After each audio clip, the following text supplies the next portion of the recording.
In an era where knives are getting better and lighter, it's really nice to see a company going after the EDC king, the Benchmade bug out. So today, let's take a look at the SOG Altair XR. Okay, let's talk about the specs of the SOG Altair XR. This weighs 1.9 ounces on paper, and on my scale that's probably broken, it weighs 2 ounces. This is a closed length of 4 inches and an open length of 7.2 inches. The color of this knife is squid ink, and on SOG's site, this costs $125, $124.95 plus tax. Okay, now that we told you how much it costs and how awesome the specs are, we're gonna get into the features. So the first thing that I want to talk about with the features is we're going to start from the blade and then back to the handle, back to the clip. Okay, starting off with the blade, this is a Cryo 154cm steel blade. It is made in Taiwan. This is a drop point style blade, and the actual blade is a straight blade, so there's no serrations on this blade. So this is just going to be like your everyday style blade. And right on the top of the blade, as you can see, it's called jimping. And they have jimping so that you can hold your blade like this or hold your knife like this, and then you can put your thumb on top, and your thumb on top is going to have something to grip on. So the blade's really nice. It keeps its edge really, really well. I was cutting through rope. We cut through a whole bunch of zip ties. We cut through leather slash felt. Now the felt cut really fast, but the leather, it cut through no problem. We cut a whole bunch of boxes, and we cut some paper. And we also cut some webbing that was actually fairly thick. So this blade held up. It did not lose center, which is good because I cut up a lot of boxes. I probably put 100 cuts plus through boxes, and this thing held up totally fine. I do want to talk about the blade thickness. So that would be, obviously you can barely see it. This is like a high class razor blade. This blade thickness is 0.08, which is crazy. This thing slices anything you want it to, and you gotta be super careful because you'll slice through your fingers real quick. This thing has a really, really slicey feel to it. When you cut through something, it's just, it's like butter. It's like you basically just cut through something with a razor blade, but with just a little bit thicker blade. It is also coated in TI&I think it's called. I'll put the right thing here because I probably can't remember exactly what it's called. And that's just gonna be this outer coating right here that you see on the knife. And this coating is going to resist it from corrosion and wear. So I don't see any wear on like the actual coating or like the gray coating at all. And I was hammering this knife. So I think that's really awesome that they put that coating on there that actually holds up, and it's also supposed to hold up against, you know, rain and weather and anything else that you can throw at it. The thumb screws are made out of glass reinforced nylon, or GRN. Once we take this jimping back, there's a little bit of jimping on the handle, and then the handle itself, or the scales, if you will, are GRN. These are super lightweight. They are glass reinforced nylon. And the really cool thing about the handle, which I really enjoy, is that they have like little perforations in them, and they're not full perforations, they're like half. And essentially what this is like a grip. And for someone who has like decently sweaty hands at any given time, which I do, it actually like grips really well. And I really enjoy that. The feel in your hand that it has is really nice. They also put a little bit of jimping like right next to where your finger is right here, so that when your finger's right here, it actually grips. Which I really enjoy too. It's really nice to just get a little bit better feel and a little bit better handle when you're actually cutting something. As you notice on here, there is one pivot bolt. There are no other pivot bolts visible on this knife. That's crazy because usually you'll have like a pivot bolt, you'll have like 3 other bolts or 2 other bolts just to hold the scales onto the actual knife. And they don't have that. You also have like the bolts that are holding in, I call them bolts, but screws, whatever you want to call them. The bolts that hold in your clip are usually on there as well. And as you notice, there isn't any of that on here. Super cool design. The look of the outside, the perforations, the actual handle, the grip, the feel is really nice and really sturdy. It feels really sturdy. I know I'm comparing this to a bug out, but essentially I put them together and they look almost exactly the same. If you haven't seen the video where I unbox it, it's pretty incredible. I just basically put both of them together and you can see the similarities, I guess you want to say. I do like that there's no screws anywhere. There's no bolts anywhere. The next thing we're gonna go over is the clip. This is a deep pocket carry clip, which I really like because I don't like people knowing that I'm carrying a knife. If you're wondering how this clip is actually held on, there's another bolt inside. It's a hex bolt, and that is basically holding on this clip. You can see on my hand how the clip doesn't rise right here. It doesn't go straight and then rise up. That is really nice. I carry a Benchmade bug out, and I have for almost a year now. This little notch right here, because on the bug out, it goes up, it catches on everything. I haven't caught this on anything yet, which is pretty incredible because I was catching this on everything with the bug out.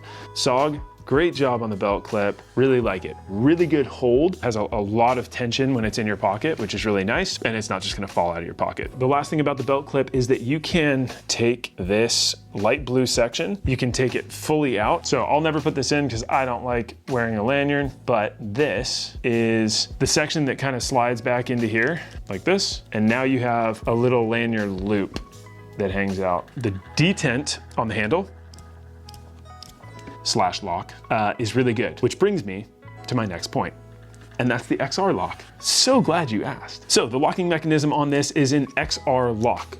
It's crazy. Like if you hit this hard enough, it opens. This lock is super fidgety. Look how it's just barely, I mean, it's just like, this is the craziest lock I've pretty much had my hands on. I really enjoy this. Right out of the gate, this thing was really smooth. The other thing about this lock is that you have this GRN like light blue, I don't even know what you call those, like thumb screw, thumb locking things. This little locking section here, it feels kind of cheap. Ah man, if this is just metal, that would just be so nice. Anyway, the XR lock, super nice. The thing that I love about this XR lock is that it claims to have a 1,500 pound capacity of force. Okay, so now let's talk about maintenance. So when maintaining this knife, you're gonna use mild soap and water for pretty much everything on the exterior or the blade, things like that. And then you're gonna also use KPL or knife pivot lube on the pivot.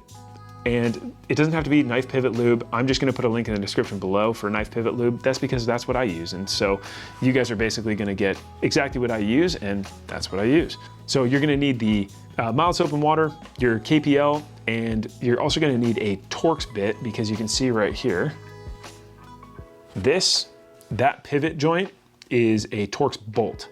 And you're gonna need a mini Torx driver set. I'll link it down below. Don't worry, I got you. That's the maintenance on the Altair XR. We're gonna talk about the pros and the cons. So let's talk about the pros. So the pros of this knife are that it is super lightweight.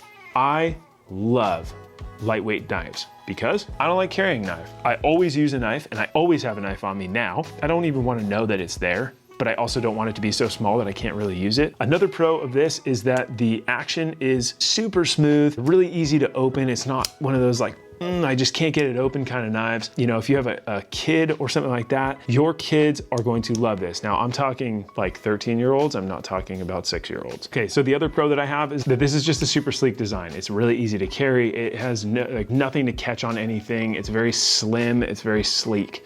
There is no big burly like point hanging out at the bottom. There's no like seatbelt cutter because I always get stuck in my car. I really enjoy that sleek design. I think, you know, it comes in a whole bunch of different colors, but I think, man, if this thing was just murdered out in black, would just look so good. But, you know, it still looks good. I know it's like kind of like a cheesy blue, and they have like a camping green. So I don't know exactly who their target audience is, but I do know that like if my kid turned 13 and we were gonna go for a camping trip or even a backpacking trip, I would totally let him use this. Let's talk about the cons. Okay, so the cons, the first con that I have with this is that it rattles. It's this plastic locking mechanism. Now the locking mechanism itself is not plastic, it's metal, but the exterior or the cap on it is. If it was just metal, it would just be so much better. But when this is in your pocket, you don't really recognize that it's even shaking at all. Really, it's just when you're shaking it at the camera that you notice it. The second con that I have with this is that there's a little bit of play in the lock. Now, this is a super ultralight knife and it's only 125 bucks. And the last con that I have, sorry SOG, I've got to do it. The last con that I have is going to be that they have some pretty funky colors. They're like red, green, and blue. They're very like primary and kind of child colors. They're not so much sophisticated like a nice tactical green or a nice tactical black. It is literally like this like funky light blue kind of color.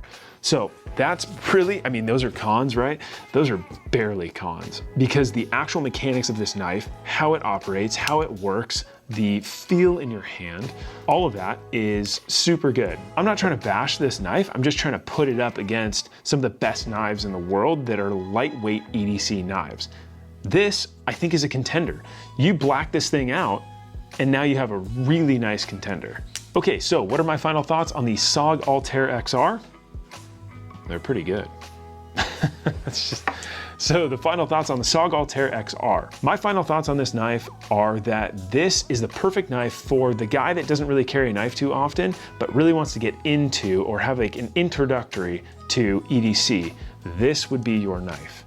I also want to recommend this knife for like the weekend warrior guy who's out every weekend and is just hammering out the camping spots. This is going to be a great knife for you. The other person that I'm going to recommend this for is the Ultralight Backpacker. 2 ounces is pretty good. That for me, I'm okay bringing a knife at 2 ounces. I'm not okay bringing a knife at 5 ounces, and I'm definitely not okay bringing a hatchet at like 2 or 3 pounds. So the last person that I'm going to recommend this for is for the 15-year-old camper. That is purely based off the fact that this is 1, easy to open, and 2, has some kind of childish colors. Now, I'm not saying that 15-year-olds are childish, but they just don't have that nice black and that nice green and that just really tactical look. So my final thoughts on this, all in all, this is a great knife. This is an awesome EDC knife, this is an awesome camping knife, and it's an awesome backpacking knife. And it will live right on the nightstand, right next to my Benchmade bug out. That's right, I'm gonna use both knives. And then I'm gonna spray paint it black. SOG, I'm kidding, man. Just take it easy. There's a link down below if you guys want. Check it out. So those are the final thoughts that I have for the SOG Altair XR. Super pumped that SOG sent me this knife to review, but this is an honest review. Everything on this YouTube channel is an honest review. I will never review something that somebody tells me that I need to say something good about. It just so happens they sent me a knife that I really like. Thanks for staying with us. I really appreciate it. Hey, if you like this video, give it a thumbs up. If you haven't subscribed yet, do so down below. While you're down there, go ahead and comment down below and let me know what kind of gear you want to see me review. We'll see you guys on the next one. Bye. Stay tuned, because next week we're doing the Outdoor Vitals Nova UL. Am I supposed to say that? I guess I can say it's my channel. Oh, I totally hit my thumb. I got a boo-boo. This weighs 1.9 pounds. Wow, side tangent. So we're talking about belt deep pocket carry clip. Oh man, this is gonna take a while. For the SOG Altair XR, man, I wish they had like a better name for it. Can that be a con? Like, hey, can you call this like the bump out? Or the fidget stick? Bye.